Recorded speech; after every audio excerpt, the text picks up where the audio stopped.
Hormuz প্রণালী ঘিরে উত্তেজনার আবহে আচমকাই সুর বদলালেন মার্কিন প্রেসিডেন্ট ডোনাল্ড ট্রাম্প। ইরানকে 48 ঘন্টার চূড়ান্ত সময়সীমা বেঁধে দিয়ে হুঁশিয়ারি দিয়েছিলেন, হরমুজ খুলে না দিলে ইরানের বিদ্যুৎ কেন্দ্রগুলিতে হামলা চালানো হবে।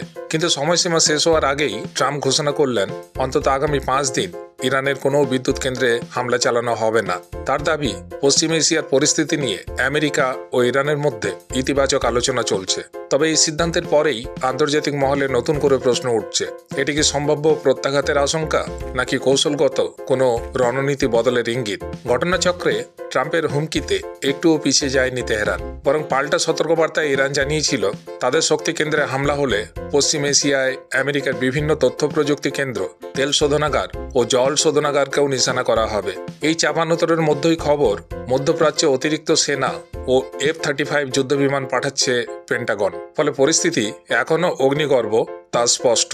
এদিকে ট্রাম্পের ঘোষণার পর আন্তর্জাতিক বাজারে কমেছে অপরিশোধিত তেলের দাম। ব্রেন্ট ক্রুডের দাম এক ধাক্কায় প্রায় 15% নেমে এসছে। কিন্তু হরমুজ প্রণালী ঘিরে অনিশ্চয়তা কাটেনি এখনো।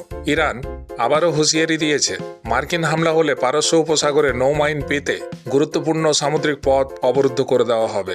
আর এই পরিস্থিতিতেই বিশ্বজুড়ে জ্বালানি সরবরাহ ও অর্থনীতির ওপর তার প্রভাব নিয়ে উদ্বেগ বাড়ছে।